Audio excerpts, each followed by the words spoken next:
Bandang 6:00 ng gabi, pauwi na ang dalagang si Luna mula sa bahay ng mayamang pamilya na kanyang pinagsisilbihan. Ang pamilyang yon ang nagbibigay trabaho sa mga kalalakihan sa kanilang baryo. Malawak kasi ang kanilang pataniman ng tubo. Bata pa lamang si Luna ay doon na nagtatrabaho ang kanyang ama na si Hermenio. Nang mamatay ang kanyang ina ay tinanggap ni Veronica si Luna bilang kasambahay. Nais niya kasing matulungan ang kanyang ama sa pagtatrabaho lalo na't nagkakaedad na ito at may pagkakataon pa na nagkakasakit na rin. Bitbit ang isang supot ng bahaw na kanin at tira-tirang ulam ay nagpaalam na siya sa kanyang among si Veronica at nagpasalamat sa pagkain na magsisilbi nilang hapunan ng kanyang tatay Hermenio. Matipid namang ngumiti at tumango ang ginang. Palingon-lingon pa si Luna na parang mayroong hinahanap. Masaya na kasi siya na masilayan ang anak ng kanyang amo na si Rigor bago umuwi sa kanilang bahay. Sinundan ng mga mata ni Veronica si Luna. Hindi may pagkakaila na humahanga siya sa kasipagan at kabaitan ng dalaga. Pagkalabas ng tarangkahan ay masayang pinagmasdan ni Luna ang bahay ng pamilyang kanyang pinagsisilbihan. Ang yaman talaga nila, Ma'am Veronica. Napakaganda at napakalaki ng bahay. May malawak na sakahan at may napakagwapong anak. Ay, siguro kung ganito lang kami kayaman, edi sana buhay pa si nanay ngayon. Kung nakapag-aral lang sana ako, siguro magkakaroon din kami ng magandang buhay katulad nila. Ay, makauwi na nga lang. Sigurado ako hinihintay na ako ni tatay. Nagpatuloy sa paglalakad ang dalaga hanggang sa naramdaman niya na parang may mga nakasunod sa kanya. Bigla namang siyang nakaramdam ng kaba, lalo na't ilang linggo pa lamang ang nakalipas ay may napabalitang hinalay at pinatay sa kanilang lugar. Dinoble niya ang bilis sa paglalakad. Narinig niya ang mabilis na tibok ng kanyang puso at tila ba kinakapos sa paghinga. Ha? Sir Rigor, papatayin niyo naman ho ako sa gulat. Akala ko ay may masamang tao nang sumusunod sa akin. Masyado ka naman nervyosa, Luna. Alam mo, ngayon ko lang napansin na maganda ka naman pala. Ho? Salamat po. Kayo pa lang po ang unang nagsabi sa akin yan. Ganun ba? Huwag ka mag-alala, may mga kasama ako na magpapatunay na maganda ka, Luna. Magandang maganda. Ho? Teka, ano po bang ibig sabihin nito? Pre, mukhang maganda lang pero mahina ang kokote ah. Sa bagay, katawan lang naman ang habol natin dito eh. Tapos, tapon ulo. Bastos ka? Anong pinaplano niyo, ha? Sabihin na lang natin na nalulungkot kami kaya kailangan namin ng kasama. Kaya, Luna, baka naman. Ano ba? Bitawan mo ako! Hindi ako sasama sa inyo! Abat! Edgar! Napuli mo! Lintik! Napakabagal mo kahit kailan! Pero, Rigor, itutuloy ba talaga natin to? Hahabulin mo, papuputukin ko yung bungo mo. Ay, nako boy, sumunod ka na lang kasi. Isa ka pa dyan! Habulin nyo, bilis! Tulong! Tulungan niyo ako! Tay! Wala ka ng takas ngayon. Sumunod ka na lang sa gusto namin kung ayaw mo masaktan. Mga hayop kayo! Saan niyo ako dadalhin? Bitawan niyo ako! Parang awa niyo na! Hinahanap na ako ng tatay ko! Kung gusto mo pang makita ang tatay mo, huwag ka na lang pumalag at sundin mo na kung anong gusto namin. Naintindihan mo? Subukan mo lang tumakas ulit. Papatayin ka namin pati na ang tatay mo. Kinaladkad nila ang dalaga sa kalagitnaan ng gubat kung saan may ginawa silang kubo at doon nila isinasagawa ang panghahalay sa mga babae na natitipuhan nila. Walang kalaban-laban at isa-isa nilang hinalay si Luna at sinaktan.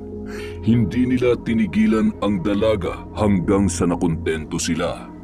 Puno ng sugat at pasa ang katawan nito. Patuloy sa paghikbi ang dalaga habang nanginginig sa takot at galit dahil sa ginawa sa kanya. Pinabayaan siyang nakahandusay sa damuhan sa tagiliran ng kubo habang naninigarilyo ang tatlong lalaki na noon ay namamahinga dahil sa matinding pagod. Pinilit niyang ipunin ang kanyang natitirang lakas para takasan ng mga yon at iligtas ang kanyang sarili. Wala ka ng tatakbuhan, Luna. Huwag ka na magtangkang tumakas. Mapapagod ka lang. Di ba, mga pre? Gusto pa yata masaktan ulit eh. Magbabayad ka, Rigor! Kayong lahat! Pagkatapos ka namin dalhin sa langit, ikaw pa tong galit? Paano mo kami pagbabayarin, ha? Isusumbong mo kami sa tatay mong ugod-ugod na? Kung unahin na kaya natin tirahin yung tatay nito, ano sa tingin nyo? Hayop ka! Huwag mo sasaktan ang tatay ko! Papatayin ko kayo! Papatayin ko kayo! Talaga? Paano naman, mahal kong Luna? Ha? Papatayin sa sarap? Ha? Hayop ka! Anong bagay sa'yo? Edgar, patayin mo ang babaeng yan! Ano ba? Narinig mo ba ako? Sabing patayin mo eh! Rigor, hindi ko kayang pumatay. May asawa at anak ako. Hindi ako pwedeng makulong. Papatayin mo siya o ikaw ang papatayin ko? Gusto mo ba malaman ang asawa mong ginagawa natin? Ha? Gusto mo ba? Hindi. Ito na, gagawin ko na. Susunod ka rin naman pala eh. Nagmamatigas ka pa. Kaya mo na yan.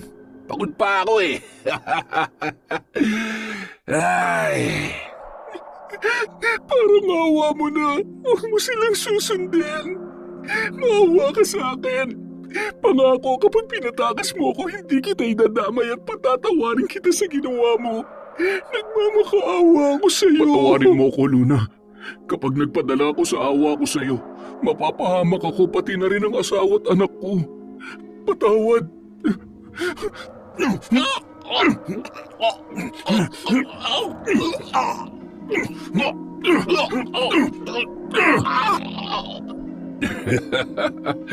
Mahusay! Tara na, pagtulungan nyo na yan at itapon sa ilog.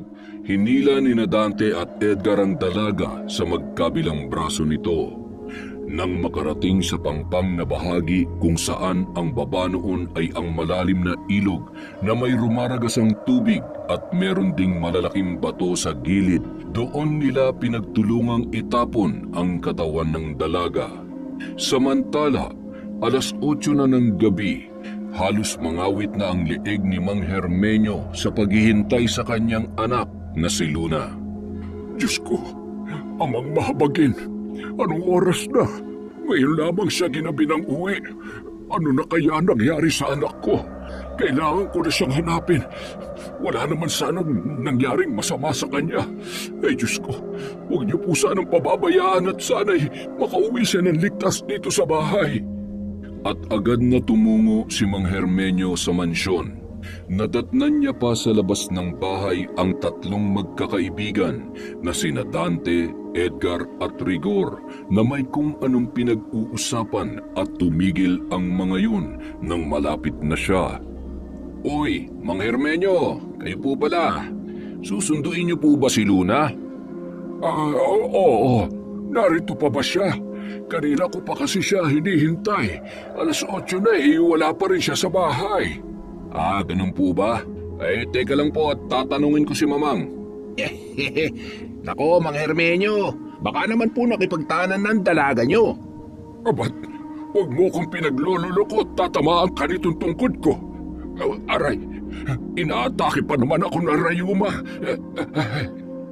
Biro lang ho yun. Mukha ho kasing masyado kayo nag-aalala kay Luna eh. Mamang, si Luna po, nakauwi na po ba siya? Abay, kanina pa siyang 6:00 umalis. Bakit? Hinahanap po kasi siya ni Mang Hermenyo. Hindi pa raw nakakauwi hanggang ngayon. Ay, ganun ba? Sandali nga. Saan ba pumunta ang batang yon? 8:00 na imposible namang hindi pa siya makauwi kung walang ibang pinuntahan. Mang Hermenyo, kanina pa ho umalis si Luna. 6:00 pa lamang nung umalis siya dito. May dala pa nga ho siyang pagkain para sa inyo. Ay, ganun po ba? Ay, maraming salamat. Baka sakaling nagkasalisi lamang kami. O kaya naman may pinuntahan lamang ang anak ko. Sige ho at tutuloy na ho ako. Pasensya na po kayo sa abala, ha? Ay siya, sige ho. Ingat ho kayo at madilim na sa daan, ha? Medyo mahina na po ang liwanag ng flashlight ninyo. Rigor, pahiramin mo nga ng ilaw si Mang Hermenyo. Bilisan mo! Agad namang sumunod ang binata sa utos ng kanyang inang si Veronica. Pagkatapos kunin ng flashlight ay iniabot niya iyon kay Mang Hermenyo at malugod namang nagpasalamat ang matanda. Hoy, hindi maaaring malaman ng matanda ang nangyari kay Luna. Kung hindi siguradong malilintikan tayong tatlo. Wala nang Luna magsusumbong at siguradong ilang araw lang pagpipiesta ng bangkay niya ng mga talangka sa ilog. Hindi ba kayo nakukonsensya sa ginawa natin? Kawawa naman yung matanda. Siguradong alalang-alala siya kay Luna. Seryoso ka ba sa tono mong yan? Sa ating tatlo, ikaw ang kriminal. Kaya ako may dapat mamakonsensya. Ikaw yon, Edgar. Gago ka! Hindi ko gagalawin si Luna at papatayin kung hindi niyo ako pinilit. Umuwi na nga kayong dalawa. Kapag hindi ako nakapagpigil, pareho kayong makakatikim sa akin eh. Dito niyo pa talaga napiling magbangayan? Papahamak niyo pa ako kay Mamang? Ay, ito kasi, upahan ko to eh. Napakamot ulo na lamang sabay tumalikod sina Dante at Edgar. Mula naman sa bintana sa pangalawang palapag ng mansyon, pinagmamasdan ni Veronica ang kanyang anak na si Rigor. Napansin niya na tila hindi mapakali at palakad-lakad ang binata. Alam niya na may bumabagabag sa isipan ng kanyang anak nung mga oras na yon. Maya-maya, biglang gumuhit ang sunod-sunod na kidlat sa kalangitan. Kasunod ang naghuhuramentadong kulog. Hudyat ng nagbabadyang sama ng panahon at tiyak na malakas na ulan. Isinara niya ang bintana matapos makitang papasok na rin ang binata sa loob ng kanilang bahay. Bago matulog, sinilip niya si Rigor sa kwarto para kumustahin ito. Ngunit laking gulat niya na wala doon ang kanyang anak. Napalingon siya sa salaming bintana at napabuntong hininga, lalo na't bumuhos na nga ng tuluyan ang malakas na ulan at patuloy pa rin ang pagtama ng malalakas na kidlat sa kalupaan.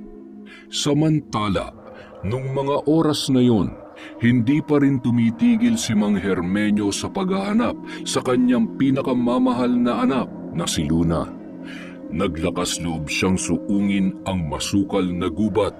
Nagbabaka sakaling matagpuan niya ang dalaga. Hindi niya rin mawari kung bakit tila ba may kung anong puwersang humahatak sa kanyang mga paa papunta roon. Nakita niya ang isang kubo, kaya naman kahit ramdam niya na ang pagod ay pilit niyang binilisan ang paglalakad.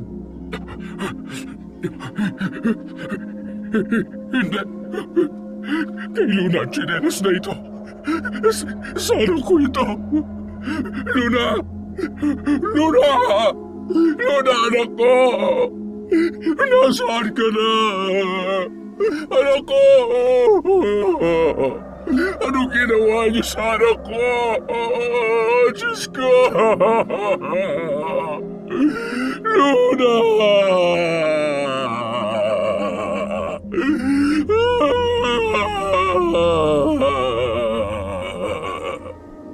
Napaupo ang matanda sa lupa habang yakap-yakap ang tsinelas ng kanyang pinakamamahal na anak. Maya-maya'y may isang lalaki ang papalapit kay Mang Hermenyo. Nakasuot yon ng itim na bonet at nakaputing damit. Ha? Sino ka? Ano yan? Kutsilyo? Anong gagawin mo sa akin? Huwag! Maawa ka! Kailangan ko panghanapin ang anak mo! Huwag mo akong sasaktan! Huwag ka lalapit! Nakikiusap ako sa'yo!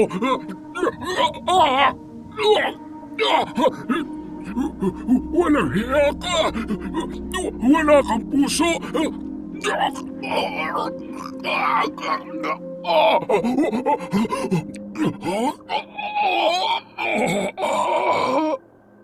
Kasabay ng pagtigil ng malakas na ulan ay ang huling hininga ng kaawa-awang matanda. Hinila ng lalaki ang katawan ni Mang Hermenyo papunta sa pangpang.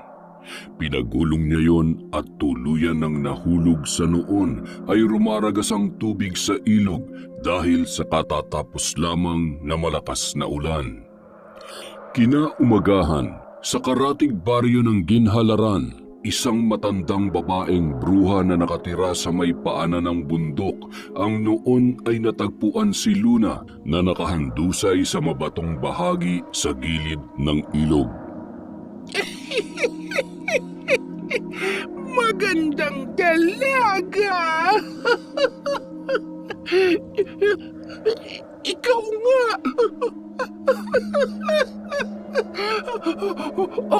Anak ko! Bumalik ka! Anong nangyari sa'yo? Sinong gumawa nito sa'yo? Sino? Magbabayad sila!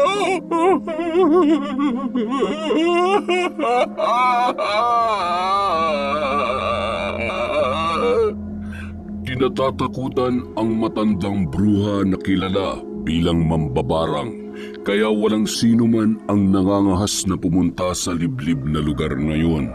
Ani ng mga tao na nakakaalam ay marami nang nabiktima ang matandang mambabarang.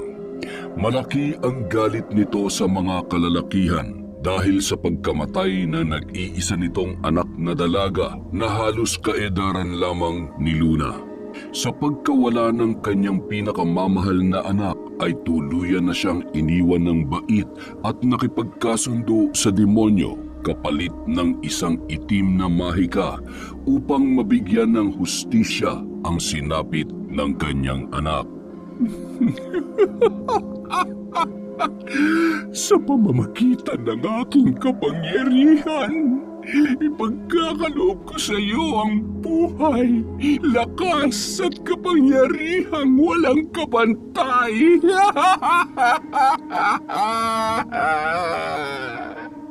Samantala, si Luna naman. Tatay? Tay? Tulong!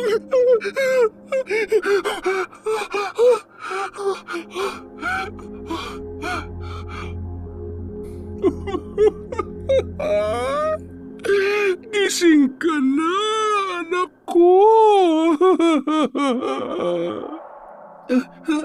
Nasaan ako? Sino ka at anong ginagawa ko dito? Si tatay, kailangan ko nang umuwi. Hinahanap na ako ng tatay ko. Kailangan kong puntahan si tatay. Baka saktan siya ng mga hayop sila. Pinaboy nilang pagkatao ko. Hindi ko sila mapapatawad.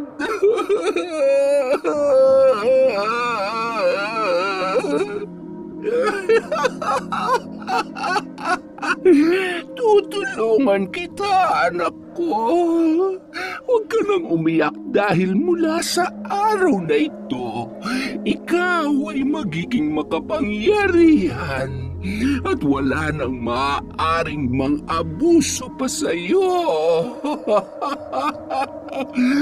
Wala na, anak ko.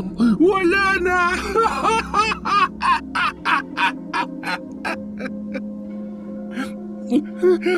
Paano niyo ako matutulungang gantihan ng mga taong gumahasa at sinubukan akong patayin? Anong klaseng nilalang ba kayo? Bakit ganyan ang itsura ninyo? Isa akong mambabarang, makapangyarihan at kaya kong pumatay.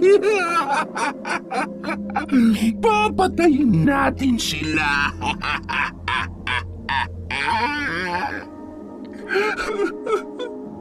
Saksi ang langit at buwan sa lahat ng kahiyupan at pambababoy nila sa buong pagkatao ko. Hindi sila dapat kawaan. Ipaparanas ko sa kanila ang pasakit na hindi pa nila nararanasan. Maghihirap sila hanggang kamatayan. Sakit na walang kagalingan hanggang sa unti-unti silang mamatay. Matitikman nila ang batas ng isang mambabarang. Ilang araw lamang ang lumipas na numbalik na ang lakas ni Luna. Itinuring siya ng matanda na para niyang sariling anak. Higit sa lahat, tinuruan niya si Luna kung paano isagawa ang pambabarang. Iba't ibang anito ang nasa altar at mga lumang garapon na may mga lamang kung ano-anong mga buhay na insekto. Bukod pa roon ay may kakayahan ang matanda na utusan ang mga linta o limatik na nagmumula sa ilog. Kinakausap niya ang mga yon na para bang may sariling utak at naiintindihan siya. Mula sa araw na ito, ang lahat ng ipag-uutos ni Luna ay susundin ninyo. Marami kayong dugong sisip-sipin kapalit ng inyong pagiging masunurin. Ang napakaraming linta at limatik ay gumapang papalapit sa kinatatayuan ni Luna. Pinaligiran nila si Luna na tila ba sumasamba habang patuloy sa paghalakhak ang matandang bruha. Hindi naman maiwasang matakot at kilabutan ni Luna sa napakaraming limatik na gumagapang sa malawak na lupa sa harap ng kubong kanilang tinitirhan. Huwag kang matakot, Luna. Ituring mo sila bilang kakampi dahil may isa sa katuparan nila ang ating paghihiganti. Nang sumunod na araw, nagising si Luna sa sigaw ng matandang bruha na animoy may nakitang kung ano mula sa di kalayuan. Agad naman napabalikwas si Luna at lumabas ng kubo. Papalapit pa lamang siya ay naamoy niya na ang nakasusulasok na amoy ng kung anong nabubulok na karne. Patay na siya.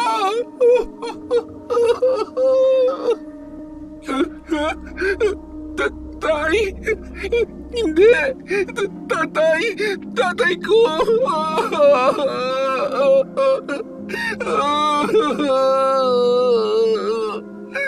Magbabayad kayo! Wala akong ititira sa inyo! Isinusumpa ko!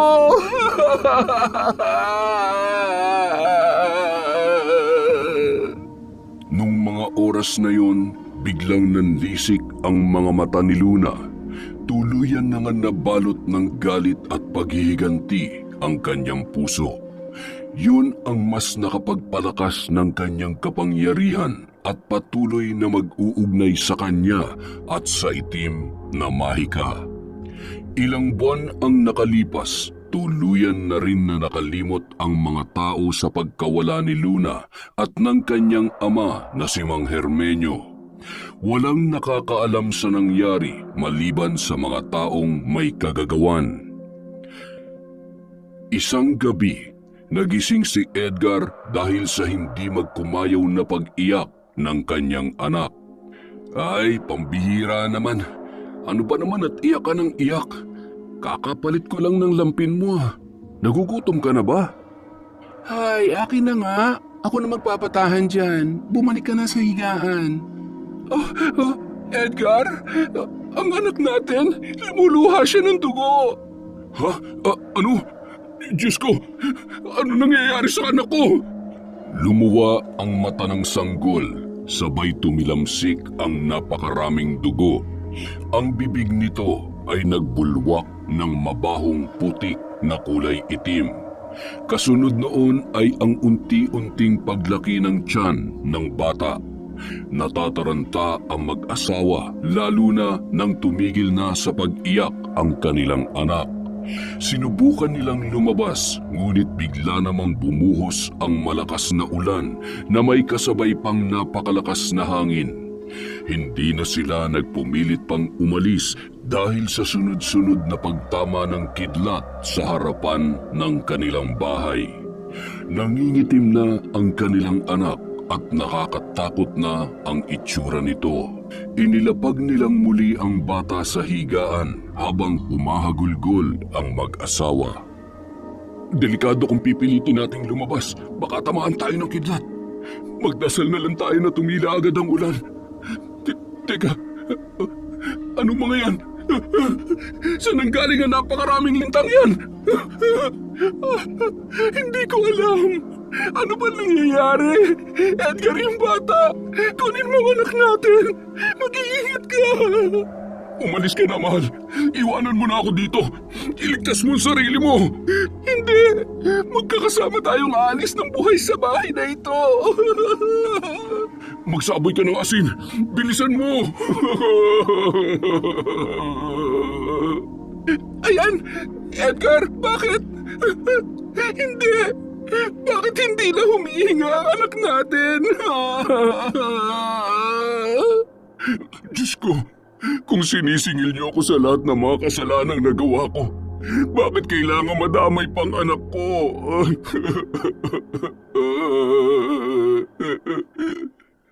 Agad niyang binuhat ang walang buhay na sanggol. Nagmistula ng tuyot ang balat nito. Naligo ang sanggol sa sarili niyang dugo at nang tanggalin nila ang damit ay napakaraming butas sa buong katawan ng bata. At sa likod nito ay may mangilan-ngilan pa ring linta na patuloy na sinisipsip ang natitira niyang dugo. Maging ang mga nakakitang kapitbahay sa sinapit ng kanilang anak ay hindi rin makapaniwala. Ay siguradong mambabarang ang may kagagawan nito sa anak ninyo. Hindi lang basta-bastang mambabarang yan. Mag-iingat kayo mag-asawa, Edgar. At kung may tao man kayong nakasamaan ng loob, ay mas mabuti pang humingi na labang kayo ng kapatawaran kaysa tuluyan pa kayong mapahamak. Nakikiramay ako sa pagkamatay ng anak ninyo, Edgar. Mambabarang? Tama ho ba ang rinig ko? Oo. Malakas ang hinala ko. At sa nangyari sa anak mo, nasisiguro kong masyadong malakas ang itim na kapangyarihan ng may kagagawan. Madalas ay galit at paghihiganti ang pinagmumulan ng lahat. Tanging kamatayan lamang ang paraan ng kanilang paniningil. Hindi sila titigil hanggat di namamatay ang mga taong may atraso sa kanila. Sige na, Edgar. Ako'y aalis na. Sandali lang ho. Baka ho may alam kayo kung paano ko ililigtas ang asawa ko at ang sarili ko laban sa sinasabi ninyong mambabarang. At kung may paraan para malaman kung sino talaga siya at anong kasalanan ko sa kanya para pahirapan niyang pamilya ko ng ganito. Sige na po. Ikinalulungkot ko, ngunit hindi kita matutulungan. Hindi ko siya kaya. Masyado siyang malakas at...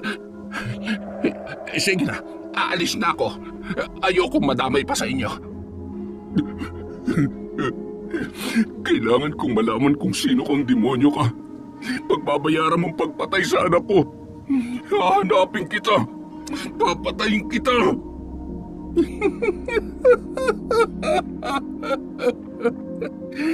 Nagsisimula pa lamang ako, Edgar. Nagsisimula pa lang. Huwag kang mag-alala. Magkikita rin tayong dalawa. Magmamakaawa ka rin sa'kin hanggang sa huli mong hininga. Wala kang karapatang maging masaya. Naging usap-usapan sa buong baryo ang tungkol sa pambabarang sa anak ni Edgar. Sa gitna ng kanilang pagdadalamhati ay may mga tao pa ring hindi naniniwala sa kwento ng mag-asawa. Kasama na roon sina Dante at Rigor. Hindi kaya buhay pa si Luna? Nagpapatawa ka ba? Paano buhay pa? Pinatay mo na nga siya, di ba? Hindi lang yun, tinapon pa natin sa ilog. Teka, ano ba't biglang sumagi yan sa kokote mo? Hanggang ngayon ba inuusig ka pa rin ng konsensya mo? Pero hindi imposible. Pakiramdam ko may kinalaman yung ginawa natin kay Luna sa nangyari sa anak ko. Sabi nung matanda na nakausap ko, matinding galit daw at mambabarang daw ang may kakayahang gumawa ng ganun. Naniniwala ako dahil saan naman manggagaling ang napakaraming lintang yun? Yung pagluha niya ng dugo at pagluha ng mga mata niya. Demonyo lang ang may kayang gumawa nun. Huwag kang ampraning. Baka naman gumagawa ka lang ng kwento o di kaya naman masyado ka na nagpapatalo dyan sa guni-guni mo. Ano bang tinira mo ha? Hindi ako gumagawa ng kwento. Kung ayaw niyong maniwala, nagsasayang lang pala ako ng oras dito. Huwag lang sanang umabot sa punto na kayo na mismo makakita at makaranas ng mga sinasabi ko. Ba't gagong yun? Nilayasan tayo? Siyempre, Pikon eh. Sa tingin mo, bro, nasaan na kaya si Tanda? Bigla na lang nawala eh. Hindi kaya mangkukulam nga yun at iisa-isahin niya tayo dahil sa ginawa natin kay Luna? Masira ka pala eh. Alam mo, kalokohan lang ang lahat na sinasabi nyo. Hindi mangyayari yan. Siguradong sigurado ako. Mangkukulam man siya o hindi, wala na siyang magagawa. At yung ginawa natin kay Luna, walang sino mang makakaalam nun. Itatak mo yan dyan sa kukote mong hilaw. Nagtatagis ang bagang habang inaalala ni Edgar ang gabing pinilit siyang isama ni Dante at Rigor para isagawa ang plano kay Luna. Dahil sa may malaking halaga siyang utang kay Rigor ay hindi niya magawang tumanggi at alam niya kung paano magalit ang binata. Hindi man siya itinuturing bilang tunay na kaibigan, nananatili siyang sunod-sunuran dahil natatakot siya sa mga pagbabanta ni Rigor. Pakagat na ang dilim nang makarating siya sa kanilang tahanan. Ilang hakbang na lamang yon papasok sa kanilang pintuan. Nagmamadali na siyang lumakad. Nagpalingon-lingon siya nang biglang bumigat ang bawat hakbang ng kanyang mga paa na tila ba may kung anong kumukontrol sa mga ito. Sinabayan pa yon ng malamig na ihip ng hangin na nagdulot ng pangingilabot sa buo niyang katawan. Nagulat siya nang marinig niya ang mga bulong sa kanyang tainga. Mga salitang hindi niya maintindihan. Mabilis at nakakapangilabot ang mga yon. Paulit-ulit kaya naman napahawak siya sa kanyang ulo na parabang mababaliw na. Tama na! Ang kirot ng ulo ko! Sumisigaw at unti-unting napaluhod sa lupa habang nagtataka at pinagtitinginan siya ng kanyang mga kapitbahay. Nagulat siya nang may malamig na kamay na humawak sa kanyang braso na wari tutulungan siyang makatayo. Pagtingala niya ay kitang-kita niya ang isang pamilyar na muka. Nakangisi, namumula ang mga mata, buhaghag ang buhok at nakakasulasok ang amoy nito. Luna, buhay ka? Anong ginawa mo sa anak ko ha? Ikaw bang... Edgar, ako to si Mila, ang asawa mo. Ano bang pinagsasasabi mo dyan? Ano ba nangyayari sa'yo? At saka, bakit mo ako tinatawag na Luna? Sino si Luna? Nang babae ka ba? Edgar naman, kamamatay lang ng anak natin tapos... Teka mahal, sandali lang. Ano ka ba naman? Hindi ako nang bababae. Makinig ka sa akin. Magpapaliwanag ako. Hindi ko na alam kung anong gagawin ko. Natatakot ako. Takot na takot ako sa mga nangyayari at ayaw kong madamay ka pa. Katulad na nangyari sa anak natin. Ano ba talaga ang totoo? Hindi ko na rin alam kung ano nangyayari. Sabihin mo sa akin ang totoo, Edgar. Anong kinalaman mo sa pagkamatay ng anak natin? Sinong nambarang sa anak natin? Sino? Yung Luna ba na itinawag mo sa akin kanina? Siya ba? Oo. Dahil siya lang ang may malaking galit na posible may gawa ng lahat ng ito. Napakalaki ng kasalanan ko sa kanya. Pinatay ko siya. Pinatay ko siya. Ano? Pinatay mo? Pumatay ka ng tao? Mamamatay tao ka? Huwag ka lalapit sa akin. Mahal ko. Hindi ko sinasadya. Kinailangan ko nang gawin yun dahil... Dahil ano? Dahil gusto mong protektahan ng mga kaibigan mo? Ang sarili mo? Mamamatay tao ka. Wala kang awa. Wala akong ititira sa inyo. Luna, tama na. Patawarin mo na ako. Nakikiusap ako sa iyo. Tatanggapin ko lahat ng kaparusahan na nararapat para sa akin. Huwag mo lang itamay ang asawa ko. Pinatay mo na anak ko. Hindi ka pa ba nakukontento? Bakit ako makikinig sa iyo? Nagmakaawa rin ako sa iyo noon, hindi ba? Pero anong ginawa mo? Pinatay mo ako. Pinatay mo pa rin ako. Walang kapatawaran ang ginawa mo at kulang pang buhay ng mga mahal mo sa buhay para pagbayarin ka sa lahat ng kasalanan mo sa akin. Biglang nawalan ng malay ang asawa ni Edgar habang ang kahindik-hindik na halakhak ng dalaga ay patuloy pa rin na naririnig ng lalaki na noon ay humahagulhol dahil sa labis na pagsisisi at takot. Ilang sandali lamang ay nakita niya ang biglang pag-itim ng labi ng kanyang asawa, gayon din ang mga kuko nito. Mahal, gumising ka. Ano nangyayari sa iyo? Binuhat niya ang kanyang asawa papunta sa kanilang higaan. Maya-maya, minulat ng babae ang kanyang mga mata. Kakaiba rin ang kulay ng mga yun. Nakatitig lamang yun kay Edgar na tila wala sa sarili. Hindi man nagsasalita ay kapansin-pansin na tila ba ito ay nanghihina. Kumuha siya ng pagkain at sinubukang subuan ang kanyang asawa. Pilit niyang ibinubuka ang bibig nito, ngunit bigla siyang napaatras at naitapon ang kanyang hawak nang lumabas sa bunganga nito ang sandamakmak na linta. Walang katapusang pagbuga ng mga gumagapang at tumatalon na linta at limatik at nagkalat na ang mga yun sa buong kabahayan. Patakbo at ilang beses pang nadapa bago nakalabas ng bahay at humingi ng saklolo sa mga kapitbahay nila. Agad naman nagsilapitan ang mga naroon at nakiusisa. Pagpasok nila sa bahay nila Edgar ay wala naman silang nakita ni isang linta. Kaya naman napakamot ulo na lamang ang mga ito at pinagtawanan na lamang si Edgar. Sigurado nag-aadik yan si Edgar. Nasobra na kaya yan, wala na sa katinuan. Tara na, magsiuwi na tayo. Nagsasayang lang tayo ng oras sa mga walang kakwenta-kwentang tao. Kung totoo man na binabarang sila, malamang sa malamang meron silang inagrabyado. Ay, tama ka dyan. Hindi naman sila paglalaruan kung wala silang ginawang kasalanan. Ay, nako. Nasunog na yata yung niluluto ko. Hindi na lamang nakaimik si Edgar sa samot-saring paratang at masasakit na salita na kanyang narinig. Nilingon niya na lamang noon ang kanyang asawa na tila ba mahimbing nang natutulog.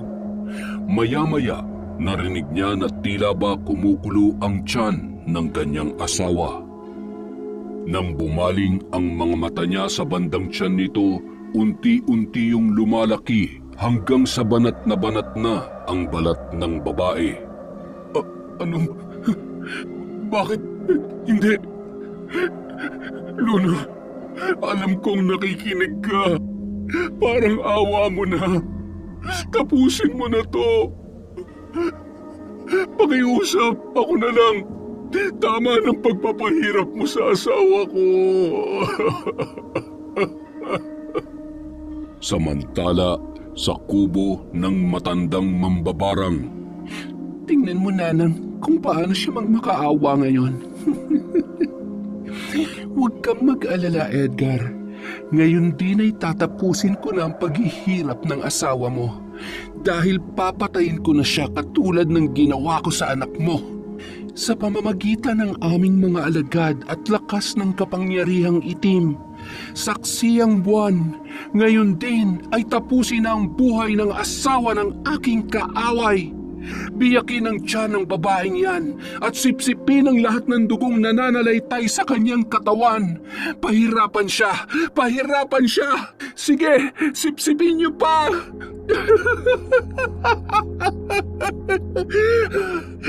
Wala na siya. Patay na ang asawa ni Edgar. Patay na siya, Nanang. Patay na siya.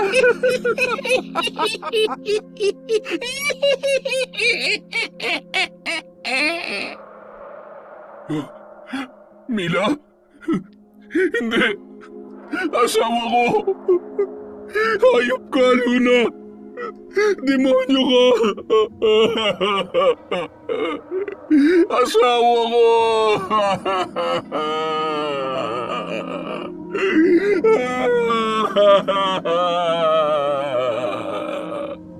Sa karumal-dumal na pagkamatay ng asawa ni Edgar, halos karamihan ay naniniwala na rin na isang malakas na mambabarang nga ang nasa likod ng lahat ng nangyari.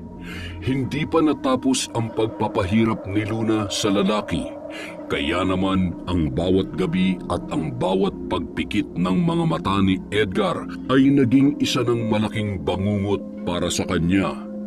Dahil hindi na makatulog ay tila ba tuluyan na siyang nawala sa kanyang katinoan. Psst! Hoy!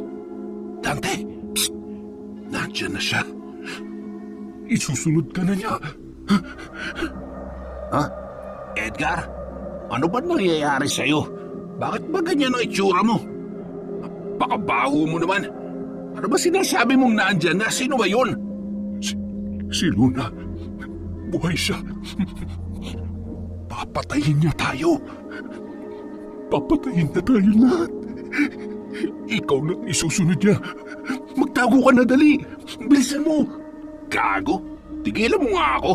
Kahit wala ka na sa katinuan dyan, papatulan kita, makakita mo. Muwi ka na at maligo ka.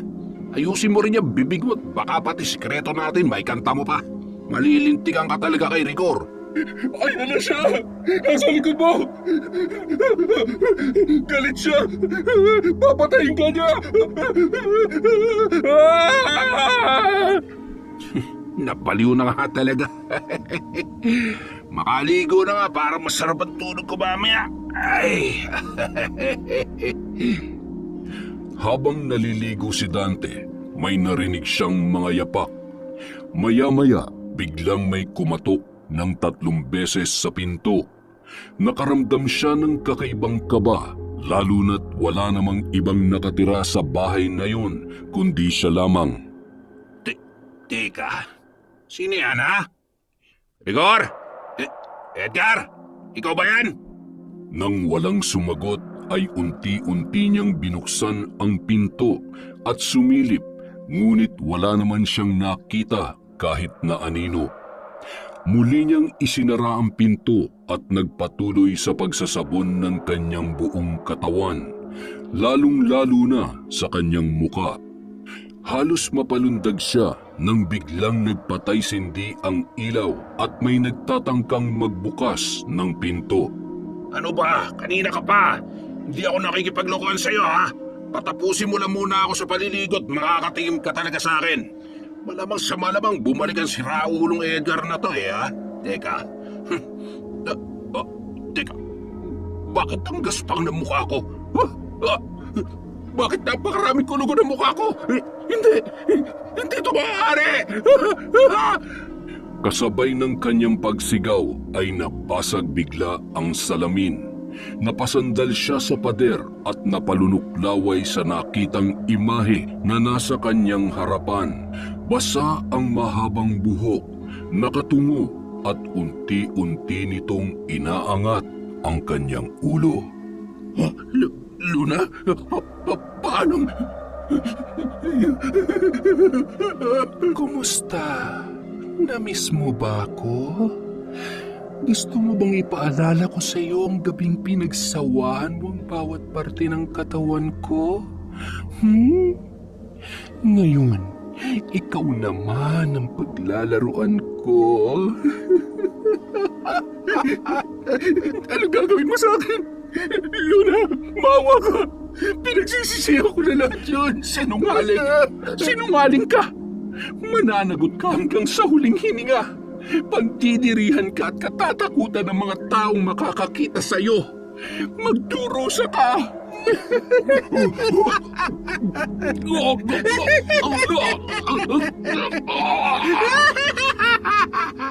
Kasabay ng malakas na halakhak ni Luna ay ang pag-angat ng mga salamin. Tumusok yun at ang pira-piraso ng mga bubog sa iba't ibang parte ng katawan ni Dante. Nang magkamalay ay nagkalat na ang dugo sa sahig at hindi siya makatayo dahil sa dulas ng sabon at dugo na nagmula sa kanyang katawan. Nanginginig ang kanyang kamay na pinulot ang kapiraso ng pribadong parte ng kanyang pagkalalaki at sumigaw. Mula sa maliit na butas ng inidoro ay naglabasan ang sandamakmak na linta na tila ba sabik na sabik sa dugo. Unti-unting gumapang yun papalapit sa kanya. Sa kabila ng labis na kirot ng kanyang mga sugat at patuloy na pagdurugo ay pinilit niyang gumapang at lumabas ng banyo. Tulong! Tulungan niyo ako! Hindi pwede ito! Ang alaga ko! Luna! Anong ginawa mo? Napakasama mo! Sakto naman ang pagdating ni Rigor at nadatnan ang duguan niyang kaibigan na nagpupumalahaw. Oh, ano nangyari dito? Bakit ba nakahubad ka at nagkalat ang dugo? Ano yung hawak mo, ha? Bakit naputol yung ano mo? Anak ng teteng laman, oh. Tulungan mo ako, Rigor! Ilayo mo ako dito! Tulungan mo ako! Ay, hindi kita kayang buhatin. Isa pa, bagong linis yung sasakyan ko eh. Ano ba nangyari dyan sa mukha mo? Punong-puno ng... Ay, kadiri ka. Gulo ko ba yan? Makaalis na nga, baka mahawa pa ako sa'yo. Ganto na lang, para naman hindi mo masabing masama akong kaibigan. Mag-uutos na lang ako ng pwedeng tumulong sa'yo, ha? Hindi ako pwedeng malit sa lakad ko eh. May bagong magandang dalaga sa sentro. Napaka-sexy at sigurado ako, katawan pa lang, panalong-panalo na. Paano ba yan? Hindi mo na matitikman dahil naputol na yung ano mo. Huwag ka mag-alala, Rigor. Sulitin mo na yan. Dahil bukas pangalawa, ikaw naman ang isusunod ni Luna. Tandaan mo yan. Ulol, ang patay, hindi na nabubuhay, Dante. Rigor, sandali. Hindi mo ba talaga ako tutulungan? Ay! Bahala ka sa buhay mo. Walang silbi. Samantala, Tingnan mo nga naman ang karma. Kawawang Dante. Siguro naman kapag pinatay kita kahit papaano makakaramdam ng kahit katiting na takot si Rigor. Kapag pinatay ko si Dante, walang ibang mapagbibintangan kundi si Rigor. Hindi ba't mas maganda kung mararanasan niyang himasin ang mga rehas kung saan doon nababagay ang mga kriminal na katulad niya? Kaya lang mas matutuwa ako kung ako mismo magpaparusa sa iyo. Sa inyong lahat. Panahon na para maramdaman niya ang bagsik ng aking paghihiganti. Ilang sandali lamang ay pinagpiestahan na ng mga limatik ang katawan ni Dante. May mga sumuot ding linta sa bawat butas ng katawan ng binata. Ang iba naman ay lumilikha ng sarili nilang butas, nagpapakalusog dahil sa dami ng dugo na kanilang sinisipsip. Nang dumating ang dalawang lalaki na inutusan ni Rigor ay laking gulat at kumaripas sa takbo nang makita nila ang nakakatakot na itsura ng binata na nakahandusay sa sahig.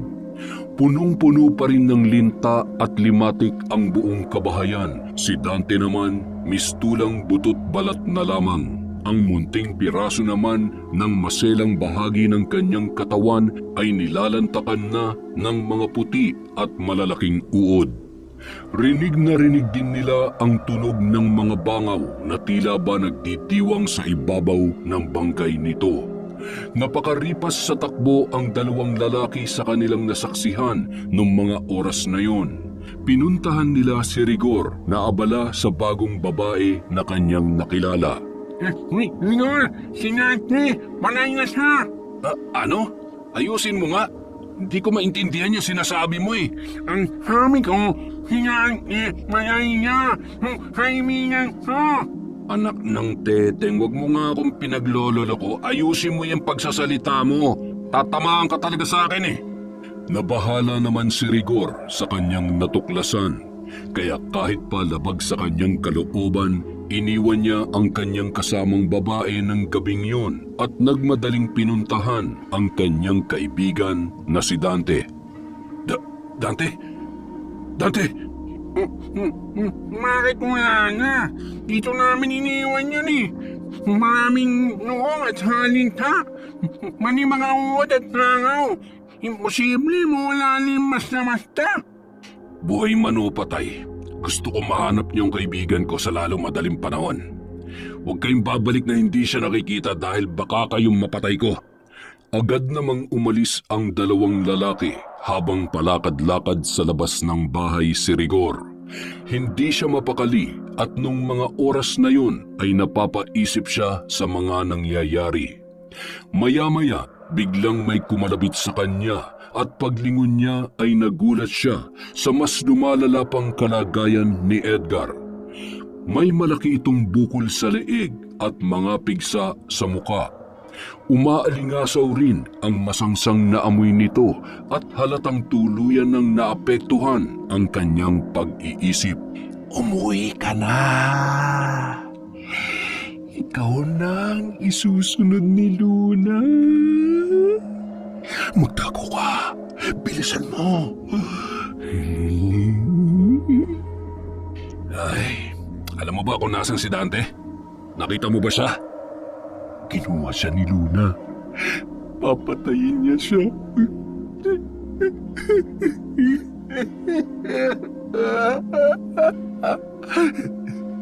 Papatayin niya tayong lahat. Alam mo ba kung nasan siya? Sabihin mo na. Nandyan lang siya. Nakita ko siya. Nakita ko siya. Edgar! Sandali! Mabilis na kumaripas si Edgar ng takbo papalayo. Ramdam ni Rigor ang takot na nararamdaman nito. Alam niyang wala sa katinuan si Edgar, ngunit hindi niya maiwasang isipin na lahat ng mga nangyayari sa mga kaibigan niya ay may kinalaman sa paghihiganti ni Luna kung sakaling buhay pa nga ang dalaga. Lumipas ang ilang araw, hindi pa rin nila nahahanap si Dante. Hindi na rin nakikita pang pagala-gala si Edgar. Mas lalong nabahala si Rigor kaya naman pinag-iisipan niya kung paano mapipigilan si Luna sa kung anumang pinaplano ng dalaga. Isang gabi sa loob ng kanyang kwarto, hawak ni Rigor ang kanyang kutsilyo. Nakangisi siyang tinititigan yun. Ilang buhay na rin ang tinapos noon at hinding-hindi siya magdadalawang isip na gamitin yon para protektahan ang kanyang sarili. Rigor, ano na naman ang binabalak mo? Anak naman, tama na yan. Alam niyo naman na hindi ako papatay ng walang dahilan. Alam nyo rin na lahat gagawin ko para protektahan kayo at ang sarili ko. Mamang, kung hindi ko pinatay si tatay noon, malamang sa malamang araw-araw niya pa rin tayong sinasaktan. Isa pa, wala namang makakaalam at yun naman ang importante. Tsaka, hindi mo naman ako pababayaan hindi ba? Anak, alam ko na hindi lang tatay mo ang naging biktima mo. Alam ko dahil ilang beses kitang nakitang duguan at balisa. Anak, sabihin mo sa akin ang totoo. May kinalaman ka ba sa pagkawala ni Luna at ng tatay niya? Kay Dante, ikaw ba? Pinatay mo rin ba sila? Oo, pinatay ko si Mang Hermenio. Ginawa ko yun dahil natakot ako na malaman ng mga taong ginawa namin kay Luna. Mamang, gulong-gulo ko nun. At yun lang ang naisip kong paraan para iligtas ang sarili ko. Pero yung kay Dante, wala akong alam doon. Hindi rin ako naniniwalang patay na siya, pati na rin si Edgar. Pinaglalaroan lang ako ni Luna. Tinatakot niya lang ako.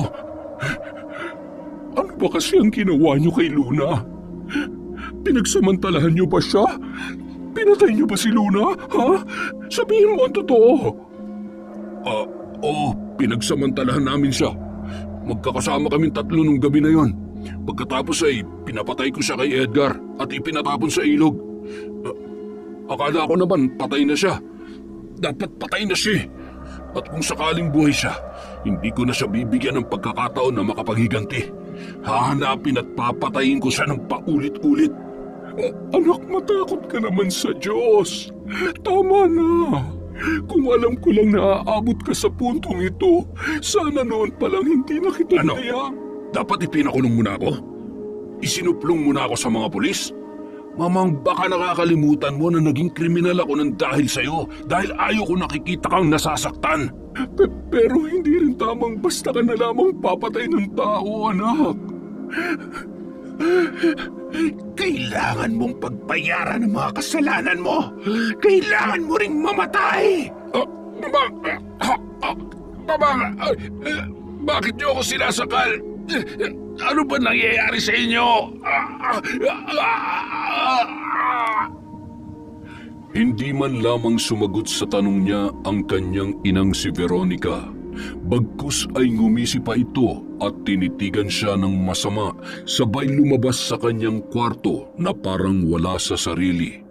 Dumiretso si Veronica sa kanyang silid, sabay humiga at humalakhak. Maya-maya'y nanumbalik ito sa kanyang sariling katinuan. Nakaramdam siya ng labis na pagkauhaw, kaya naman agad siyang pumunta sa kusina. Mabilis siya nagsalin ng tubig sa baso, sabay uminom at bigla na lamang nabilaukan. Hinawakan niya ang kanyang lalamunan na parabang may kung anong nakabara. Napasigaw siya habang naluluha sa kung anong labis na sakit at hirap na kanyang nararamdaman. Pinilit niyang ipasok ang kanyang kamay sa bibig upang abutin ang kanyang lalamunan at may hinila siya mula roon. Napakahabang mga buhok na hindi niya alam kung saan nagmula ang mga yun, hanggang sa sumuka ito ng dugo sa kanilang lababo. Mamang, ano nangyayari sa'yo? Dugo! Huwag ka mag-alala, ayos lamang ako. Kung buhay ko magiging kabayaran dahil sa mga nagawa mong kasalanan, tatanggapin ko yon, anak. Sana, pagsisihan mo ang lahat.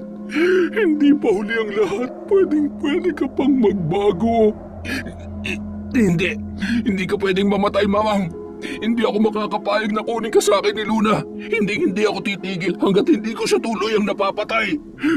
Anak, ang sakit ng ulo ko. Kasabay ng paghiyaw ni Veronica ay ang paghawak niya ng mahigpit sa kanyang buhok. Nabaklas ang anit kasama ang kanyang mga buhok. Tumulo ang dugo at gumapang ang napakaraming kuto sa kanyang muka. Sigaw ng sigaw si Veronica na mas pinili na lamang ipikit ang kanyang mga mata habang nakasalampak sa sahig. Nanginginig naman sa takot na nakatayo sa kanyang harapan si Rigor, ni walang magawa para sa kanyang ina. Pinilit ni Veronica na gumapang papunta sa lababo at binuksan ang gripo para hilamusan ang kanyang muka.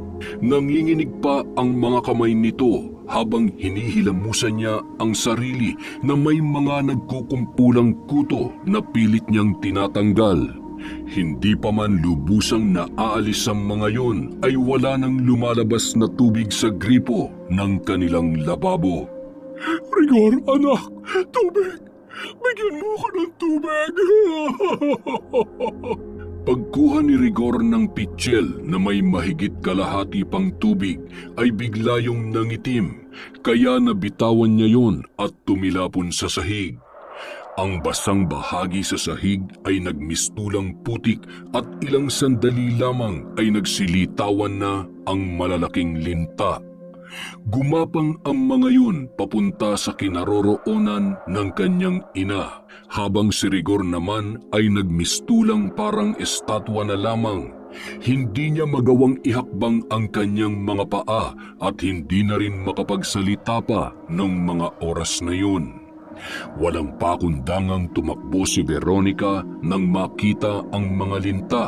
Umakyat sa hagdan, sabay pumasok sa kanyang kwarto at isinara yun. Humarap siya sa salamin para tingnan ang kanyang sarili. Hindi! Ang mukha ko! Ang buhok ko! Hindi! Nawala na ang napakaraming kuto, ngunit naiwan ang mga sugat ng kagat nito sa muka ni Veronica. Nagmistula yung kahoy na pinamahayan ng anay. Kitang-kita ang kapulahan ng laman, gayon din ang malaking bahagi sa kanyang ulo na tuluyan ng nawalan ng buhok. Napatigil siya sa pag-iyak nang mapansin niya ang isang limatik na gumagapang sa salamin. Kumuha siya ng suklay at tinirisyon. Napangiwi pa siya nang tumilamsik ang dugo noon sa kanyang bibig at muka. Ilang sandali lamang ay biglang nagsibagsakan mula sa kisame ang katakot-takot na limatik at linta na hindi niya alam kung saan talaga nanggagaling.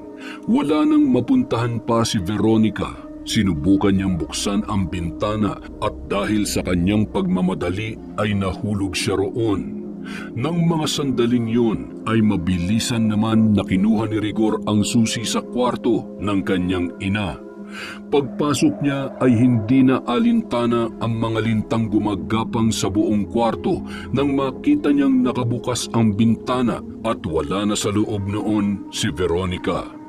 Dumungaw siya sa bintana at kitang-kita niya ang nakahandusay niyang ina na duguan at natitiyak niyang wala ng buhay. Luna, hayop ka!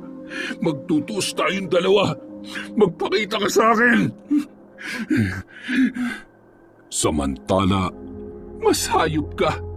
Hayop pa sa hayop! Demonyo pa sa demonyo! Huwag kang mag-alala! Malapit na ang pagkikita natin! agad na tumakbo palabas si Rigor, ngunit bigo siyang matagpuan ang bangkay ng kanyang ina. Mamang! Mamang! Luna! Ibalik mo sa akin si Mamang! Huwag mo siyang idamay dito! Hayop ka! Ngayon alam mo na ang pakiramdam ng mawalan. Wala pa yan sa kalingkingan ng sakit na nararamdaman ko, Rigor. Pinapangako ko, ako mismo maghahanap sa iyo, Mamang. At ikaw, Luna, kung akala mo natatakot ako sa iyo, nagkakamali ka! Nagkakamali ka! Nagmamadaling pumasok si Rigor sa kanyang silid at kinuha ang kanyang baril sa aparador. Habang pinagmamasdan niya ang hawak niyang baril ay napangisi pa siya. Isa na lamang ang nasa isipan niya noong mga oras na yun. Mahanap kung saan nagtatago si Luna at tapusin na ang dalaga. Humarap pa siya sa salamin ng tukador habang pinagmamasdan ang kanyang sarili. Papatayin din kita katulad ng pagpatay ko sa tatay mo. Bigla na lamang nanikip ang kanyang dibdib, kaya nailapag niya ang baril sa tukador at pinakikiramdaman ang kirot na kanyang nararamdaman. Kirot na tila ba tinutusok ng karayom hanggang sa unti-unti siyang nahihirapang huminga. Nang muli siyang tumingin sa salamin ay nakita niya ang duguang muka ni Luna. Magulo ang buhok, basang-basa at gutay-gutay ang damit. Hindi mo ako madadaan sa pananakot mo, Luna. Kung talagang gusto mong gumanti sa akin, huwag sa ganitong paraan. Magpakita ka sa akin. Harapin mo ko. Wala kang awa. Mamamatay tao ka. Ilang sandali lamang paglingon niya ulit ay nakita niya si Mang Hermenyo, duguan at hawak nito ang nakatarak na kutsilyo sa kanyang tagiliran. Anong ginagawa mo dito? Di ba patay ka na? Pinatay na kita. Huwag kang lalapit sa akin kung hindi pabarilin kita. Humakbang siya paatras, sabay kukunin na sana ang kanyang baril, ngunit wala na yon sa kanyang pinaglagyan. Hanggang sa naramdaman niyang umaangat ang kanyang sariling kamay papunta sa kanyang leeg. Hindi niya yun magawang pigilan hanggang sa sinasakal niya na ang kanyang sarili. Pilit niyang nilalabanan ang puwersang yun hanggang sa nagpagulong-gulong na siya sa sarili niyang higaan. Halos lumabas na ang kanyang dila sa lakas ng kanyang pagkakasakal. Nawalan si Rigor ng malay. Madaling araw na nang siya'y magising at hindi niya maimulat ang kanyang mga mata. Kumikirot yun, kaya naman kinapa niya. Isang malaki ngunit malambot na bukol ang kanyang nakapa na tila ba may likidong laman. Umupo siya at inalala ang nangyari kung paano siya nakatulog sa kanyang kama at kung bakit napakagulo ng kanyang higaan. Nanumbalik ang mga pangyayari na makita niya ang baril sa tukador. Agad siyang tumayo kahit bahagyang nanghihina ang kanyang mga tuhod. Tiningnan niya sa salamin ang kanyang sarili at nang makita ang kanyang muka, siya ay napasigaw. Kitang-kita niya ang malalaking bukol sa kanyang mata na punong-puno ng nana. Nanginginig ang kanyang kamay sa galit at akma niya na sanang hahawakan yun nang bigla yung pumutok at kumalat sa buo niyang muka, sabay dumaloy papasok ang nana sa kanyang bibig. Nang malasahan niya yun ay napatakbo siya sa banyo at sumuka. Inuubos mo talaga ang pasensya ko, Luna. Papalabas na sana siya ng banyo nang maramdaman niyang naiihi siya. Pagtingin niya sa gawing ibaba ng kanyang salawal ay may napansin siyang kakaiba. Hindi pwede to. Hayop ka talagang babae ka. Nagkaroon siya ng luslos, kaya naman lalong nadagdagan ang kanyang dahilan para hanapin at tapusin si Luna. Nang mga oras na yun ay masayang-masaya naman ang dalaga. Sigurado akong sa mga sandaling ito, gigil na siyang hanapin ako. Hindi na ako makapaghintay pa, Nanang. Gustong-gusto kong makita ang pagmumukha niya habang pinapatay ko sa harap niya ang sarili niyang ina. At higit sa lahat, ang pahirapan ko siya ng paulit-ulit hanggang sa siya ay mamatay. May sasakatuparan mong lahat ng yan, Luna. May sasagawa mo lahat ayon sa iyong mga plano.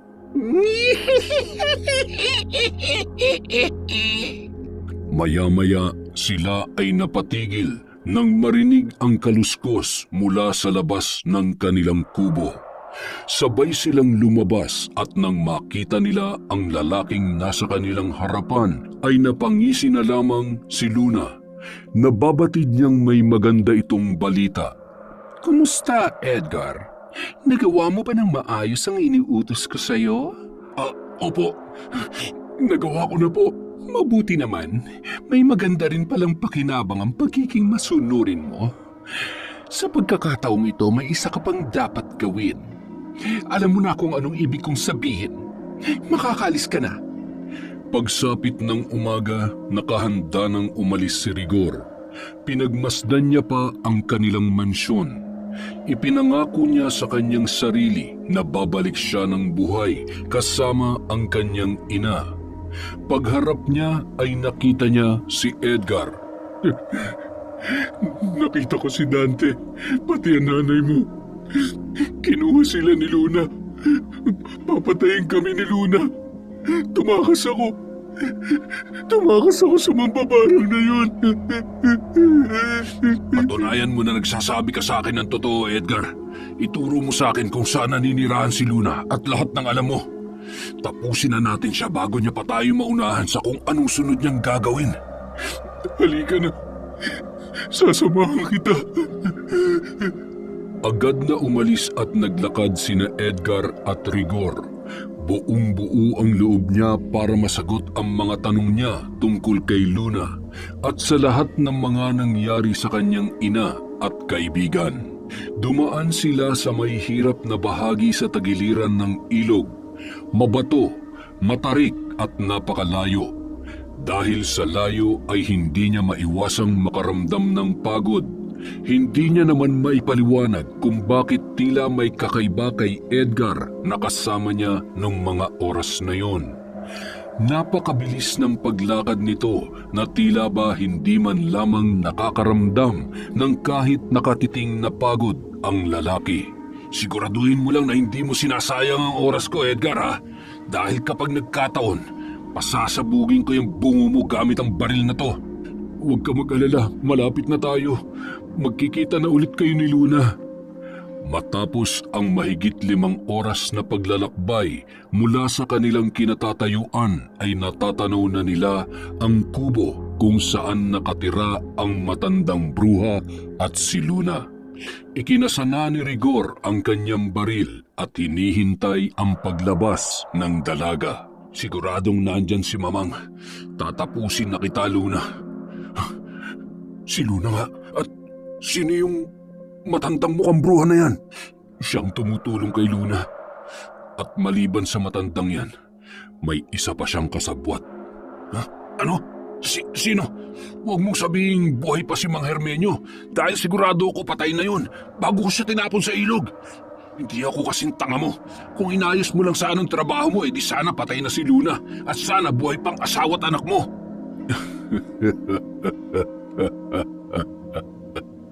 Pwede ba tumahimik ka? Ano bang nakakatawa sa sinabi ko, ha? Dahil mas tanga ka sa akin. Ano ba nangyayari sa'yo? Hindi mo maagaw sa akin ang baril ko! Hindi sa lahat ng oras panalo't nakakaangat ka, Rigor. Ikaw ang punot dulo ng lahat ng ito. Magbabayad ka! Akin yung baril! Nawalan ng malay si Rigor matapos ang malakas na pagkakapukpok ni Edgar sa binata ng baril, sabay pinagtatadyakan niya pa ito. Tumawa ito ng malakas, lalo na nang mapansin ang ibabang bahagi ng kanyang dating kaibigan. Yan ang dapat sa'yo. Bagay na bagay sa'yo sa dami ng babaeng nabiktima mo. Pinasan ni Edgar si Rigor papunta sa isang pamilyar na lugar kung saan doon isinagawa ang panghahalay kay Luna. Itinali niya ng napakahigpit ang binata. Pagkatapos ay nakangisi siyang tumalikod at pumunta kay Luna. Luna, nagawa ko na ang lahat. Siguro naman ay napatawad mo na ako. Uto-uto, bakit naman kita patatawarin, ha? Hindi ko ibinalik sa ayos yung pag-iisip mo para makapagsimulang muli at magbagong buhay. Hindi na mabubura ang katotohanan na ikaw pa rin ang pumatay sa akin nung gabing yon.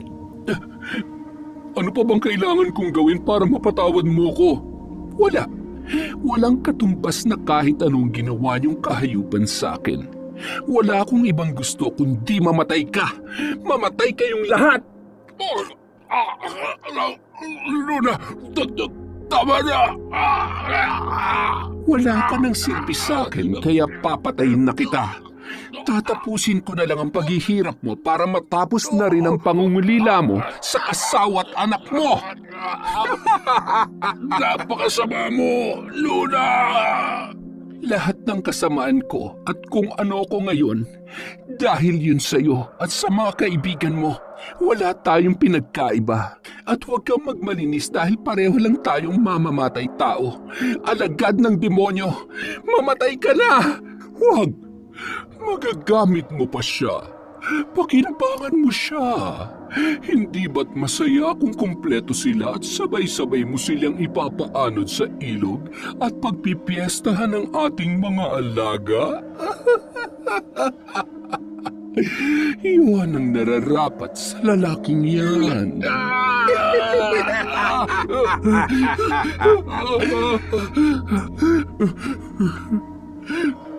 Ano pong ipapagawa niyo sa akin? Bantayan mo sila at hintayin mo ako sa gubat. Siguruhin mong hindi ka matatakasan ni Rigor, ha? Opo, masusunod po. Kita mo naman, anak. Wala na siyang magagawa kundi ang sundin ka hanggang sa kanyang katapusan. Mamaya, mangyayari na ang pagkakataon na matagal ko nang hinihintay. Ang muli naming pagkikita at ipapaalala ko sa kanila lahat ng kababuyang ginawa nila sa akin. Pahihirapan ko sila triple sa hirap na pinaramdam nila sa akin. At si Rigor, magbabayad siya sa pagpatay niya kay tatay. Magbabayad siya. Pagsapit ng gabi, nagising si Rigor sa biglaang pagbagsak ng ulan. Sinabayan pa yon ng malakas na kulog at kidlat at pabugso-bugsong hangin. Napakadilim sa buong lugar kaya hindi niya gaanong maaninag ang buong paligid. Hindi niya maigalaw ang kanyang katawan sa tibay ng pagkakatali sa kanya. Hayop ka, Edgar. Kapag nakawala ako dito, magtago ka na kahit sa sulok pa ng mundo. Sisiguruhin kong papatayin kita. Isa kang traidor. Nanginginig na si Rigor dahil sa sobrang lamig.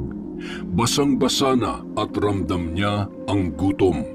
Tumila na ang ulan at unti-unti na ring nasasanay ang kanyang mga mata sa dilim. May 3 puno sa harap niya at may 2 tao na tulad niya ay nakatali doon.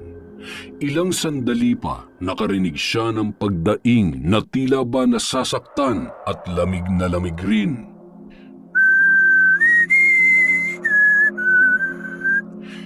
Hoy, Aling Veronica, kaya pa ba? Nagugutom ka na ba? Nauuhaw? Huwag kang mag-alala kapag nagising na ang anak mo, siguradong mawawala na yung gutom mo, pati na rin yung paghihirap mo. Ay, nakalibre kayo ng ligo ah. Mukhang mabango kayo ngayon ah. Mukhang maganda pa rin naman ang hubog ng katawan nyo kahit medyo... Hayop ka, Edgar. Anong ginagawa mo sa nanay ko? Mapapatay talaga kita. Paano mo naman magagawa yan eh, hindi mo nga kayang talaga ng sarili mo. Kung ako sa'yo, mananahimik na lang ako. Huwag kang mag-alala, hindi ko naman pwedeng tuluyan tong nanay mo. Ipaparanas ko lang din sa kanya yung ginawa mo kay Luna. Napaluha na lamang si Veronica habang pinagsasamantalahan ni Edgar. Humihiyaw naman sa matinding galit si Rigor dahil sa sinasapit ng kanyang ina. Magbabayad ka, Edgar. Napakasama mo. Pagbabayarin ko kayo ni Luna.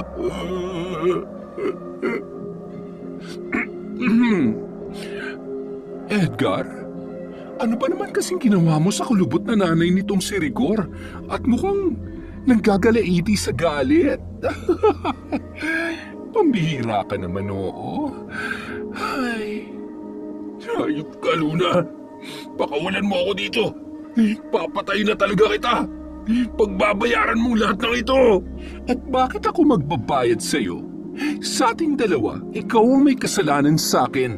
Wala kang karapatang maningil dahil walang kabayaran ang ginawa mo sa akin. Kahit buhay mo, kulang pa dahil sa ginawa mo sa akin at sa pagpatay mo kay tatay. Hindi ko pinagsisisihan na pinatay ko ang tatay mo. Ah, ganon ha? Hayop ka talaga. Pwes hindi ko rin pagsisisihan ang ginawa ko sa nanay mo at sa gagawin ko pa sa kanya. Ako may atraso sa'yo. Akong parusahan mo. Huwag mo itama yung nanay ko. At bakit hindi? Bakit ako? Ano pang ginawa ko para gawin mo sa akin lahat yon? Pinaglingkuran ko ng maayos ang pamilya ninyo. Nirespeto ko kayo at ang taas ng tingin ko sa inyo. Pero anong ginawa mo? Pinaboy mo ako ng paulit-ulit. Yung tatay ko, anong kasalanan niya sa'yo para patayin mo siya? Bakit mo siya pinatay? Anong kasalanan niya sa'yo? Hindi ba wala naman? Kaya ngayon, kaya ko rin patayin ang nanay mo kahit pa wala siyang atraso sa akin. Isang malaking kasalanan na nagsilang siya ng manyakis at walang pusong katulad mo. Patayin mo na ako. Patawarin mo ng anak ko, Luna. Nakikiusap ako sa iyo. Patawarin? Alam niyo, naiintindihan ko na kung bakit may taong katulad ng anak mo. Dahil malamang sa malamang, kinukonsinti mo siya. Isa kang irresponsableng ina, nagpalaki ng kriminal. Kung naging mabuti kang ina, hindi sana lumaking demonyo ang anak mo. Kaya dapat ikaw ang mamatay, hindi ang tatay ko. Patawad.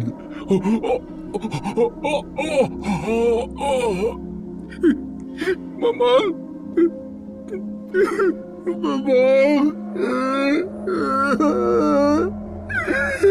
Mamang ko.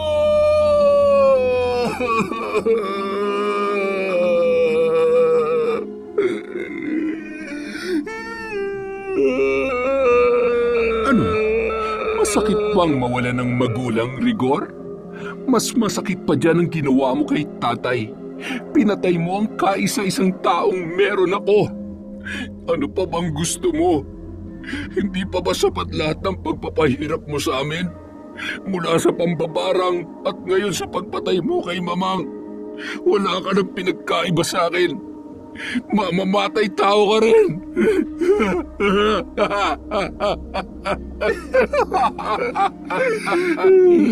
Sa palagay mo, may pakialam pa ako sa kung anong tingin mo sa akin? Wala nang masasaya pa sa makita kong nahihirapan kayong lahat. Edgar, maghukay ka. Bilisan mo. At mabilis namang naghukay si Edgar. Pagkatapos noon, pumasok ka sa hukay. Ano bang ginawa mo? Bakit naging sunod-sunuran sa'yo si Edgar? Pakialamero. Pwede ba manood ka na lang? Huwag kang mainip dahil hindi ka karapat-dapat sa hukay. Sa totoo lang, biktima mo lang din si Edgar. Ang malas niya dahil nakipagkaibigan siya sa'yo. Sana buhay pang asawa at anak niya at hindi niya naranasang maging sunod-sunuran sa'yo kahit labag sa kanyang kalooban. Ito na lang talaga magagawa ko para sa kanya. Isa pa, malaki ang pakinabang niya sa akin kaya kung sakaling matalo mo siya, di may maayos na siyang libingan. Anong ibig mong sabihin? Ano ba talagang plano mo? Huwag ka na magtanong. Edgar, tama na yan. Talagan mo at upakan mo tong si Rigor. Babuyin mo ang buong pagkatao niya hanggang sa magsawa ka. Babalikan kita. Siguruhin mong magagawa mo ng maayos ang inuutos ko sa iyo, ha? Ano ba? Bitiwan mo ako. Nasisiraan ka na ba? Ginagamit ka lang ng babaeng yan. Papatayin ka rin niya. Makinig ka sa akin. Huwag mo siyang sundin. Magkaibigan tayo. Tayo dapat na magkakampi. Hindi kita kaibigan. Si Luna lang ang susundin ko. Siya lang. Huwag ka nang pumalag. Gusto mo rin naman to, hindi ba? Anong pakiramdam na ikaw naman na nasa ganyang katayuan, ha, Rigor? Umalis ng panandalian si Luna. Hila-hila ang katawan ni Veronica papunta sa kanilang kubo.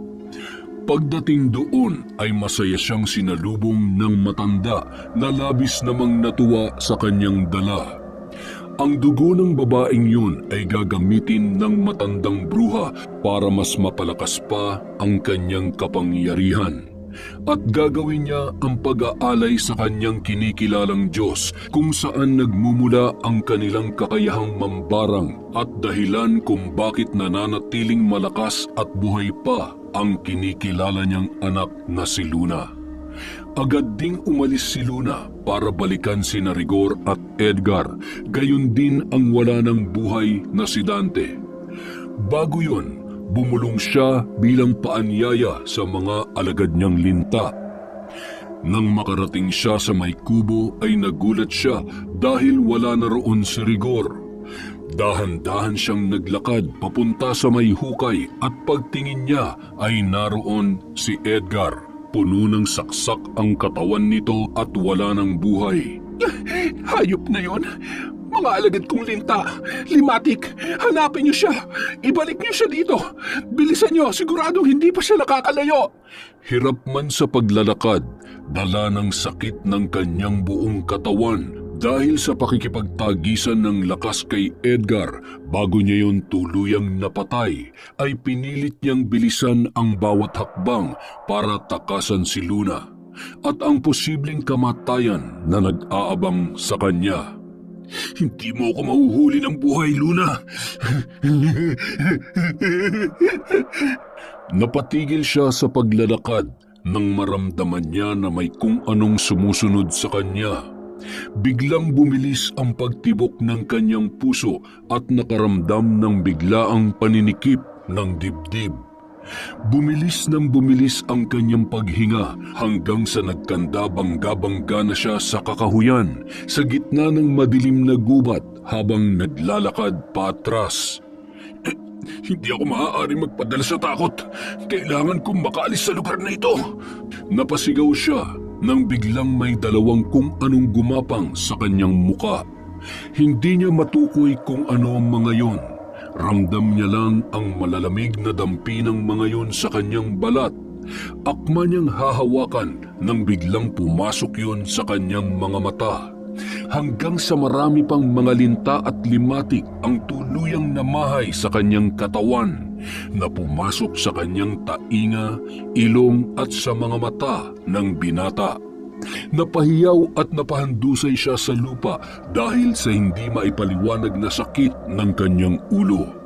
Nang mawala ang pananakit ng kanyang ulo ay tumayo na siya na parang wala lamang nangyari.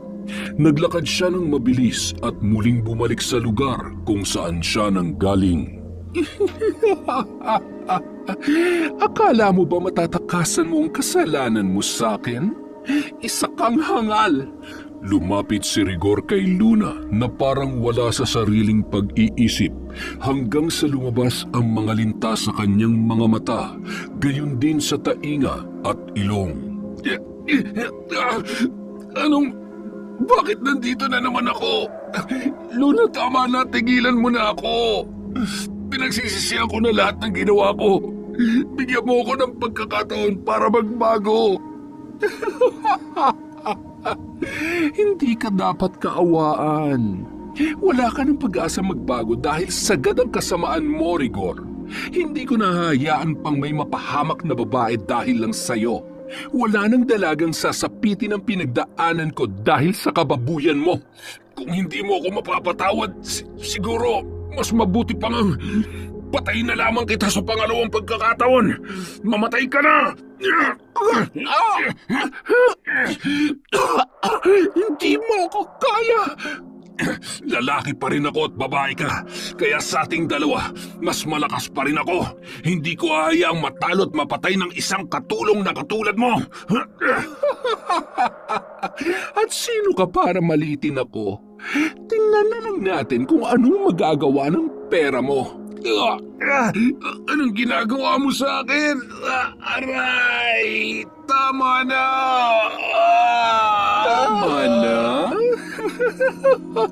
Kanina napakatapang mo. Bakit ngayon nagmamakaawa ka na, ha? Masakit ba? Kulang pa yan. Aray ko! Bakit naman doon pa? Oops! Ay, oo nga pala. Meron nga pala akong pasabog na sorpresa para sa'yo. Pero mamaya na yan. Gusto ko lang munang iligpit mo ng maayos ang mga kaibigan mo para naman may magawa kang tama bago ka sumuong sa impyerno. Huwag kang makampante dahil... aray ko, sakit. Kahit anong pagpapahirap mo sa akin, isasama pa rin kita sa impyerno. Oo na, sige na. Pagdating ko doon, ikaw ang unang hahanapin ko. Pero sa ngayon, kalagan mo muna ang kaibigan mong si Dante. Masyado nang nabubulok at syempre, pinagpipiestahan na ng uod ang kanyang katawan. Ew. Ayoko. Napakabaho na niya na... basta, ayoko. Susunod ka o dadagdagan ko yung sakit na nararamdaman mo? Ano? Eto na, sandali lang. Buisit na yan. Napakabaho ko, diri. Bilisan mo na, tumigil ka na sa kakareklamo. Huwag mo ubusin ang pasensya ko. Mas umaalingaso pang ugali mo kesa dyan sa nabubulok na katawan ng kaibigan mo. Alam mo, napakasaya ko ngayon. Akalain mong sa lugar na ito kung saan walang awa niyo kung pinagsamantalahan, dito rin nakatakda ang inyong magiging katapusan. Luna, hindi ko talaga kaya. Patayin mo na lang ako kesa hawakan ng... Sige, madali naman akong kausap. Pagbibigyan kita sa gusto mo. Mga alagad kong linta, tulungan niyo na nga lang ang walang kwentang lalaking ito. Lumitaw at muling nagkumpulan ang mga yon at gumapang papunta sa puno kung saan nakatali si Dante. Ilang segundo lamang ay natanggal ang pagkakatali nito. Naglaglagan na ang ilang parte ng kanyang katawan sa mga natuyong dahon. Napatakip ng bibig si Rigor at napalunok ng laway nang humakbang ang mga paa ni Dante malapit sa kinatatayuan niya. Paanong... Tulungan mo ko, Rigor. Tulungan mo ko. Huwag ka lalapit sa akin! Hinabol siya ni Dante na halos gumapang na sa lupa dahil sa sobrang takot. Kahit saan siya magpunta ay hindi siya tinatantanan ng bangkay na noon ay minamanipula ni Luna. Napakalakas ng mga halakhak ng dalaga habang nakikita si Rigor na takot at nahihirapang tumakbo sa bigat ng kanyang dinadala na kagagawan ni Luna. Dante, mauna ka na sa lugar kung saan niyo ako tinapon. Huwag ka mag-alala, susunod na sa iyo si Rigor. Ayaw ko naman maging malungkot ka kaya sisiguruhin ko magkakasama din kayo kaagad. Agad namang humakbang papunta sa may bangin si Dante at hindi nagdalawang isip na tumalon sa ilog. Magpakabusog kayo mga mahal kong linta at bumalik kayo agad dahil hindi pa tayo tapos. Luna, kung papatayin mo rin lang ako, gawin mo na. Pagod na ako. Hirap na ako. Huwag mo na akong paglaruan at pahirapan pa. Napakagaling. Nakakaawa ka naman. Kaya lang kapag naaalala ko kung gaano ako nagmakaawa sa iyo noon at hindi mo man lang ako pinakinggan, ay, wala eh. Dapat lang talaga na magdusa ka ngayon. Hayop ka.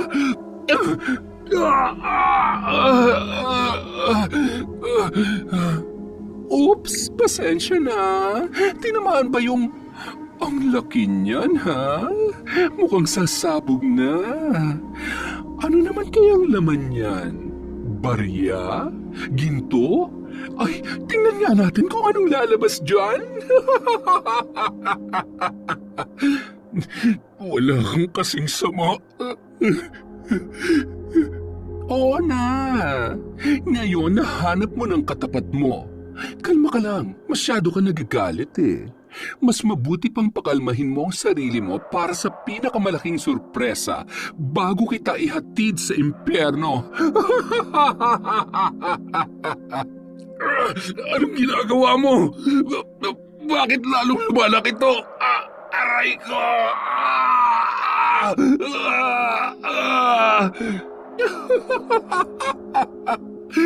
Palagi kasi ang kinakati para mabigyan hustisya lahat ng babaeng ginahasa at pinatay mo. Panahon na para sa aking huling pasabog. Wag.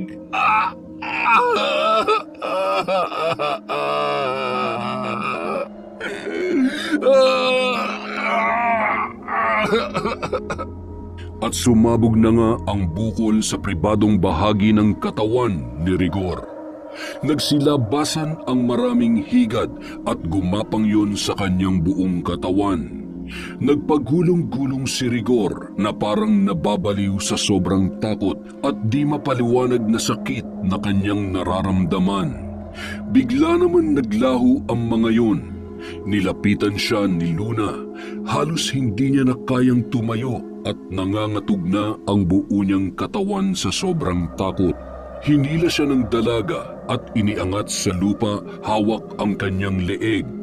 Hindi na siya makahinga sa higpit ng pagkakasakal ni Luna. Namumula na ang mga mata ng dalaga dahil sa sobrang galit.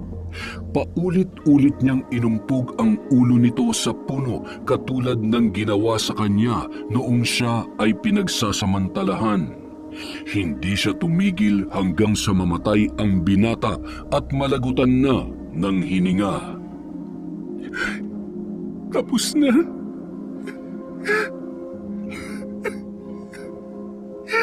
Tatay, naipaghiganti na rin kita sa wakas.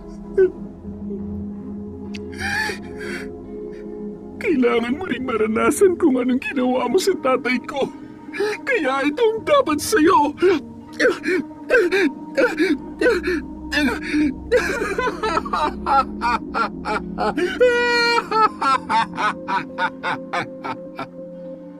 Ilang sandali pa, muling hinudyatan ni Luna ang kanyang mga alagad na linta at limatik na pagpiestahan na si Rigor.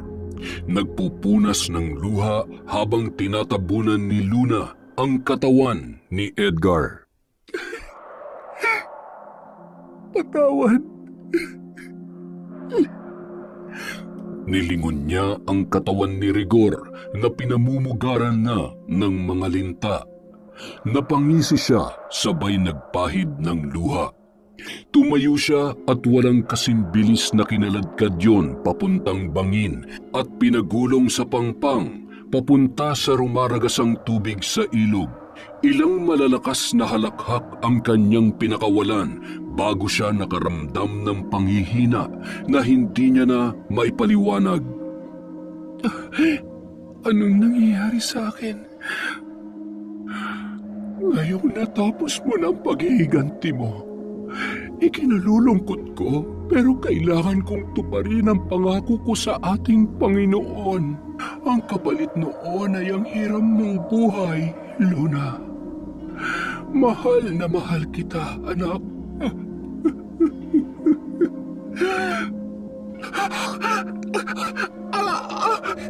Hindi!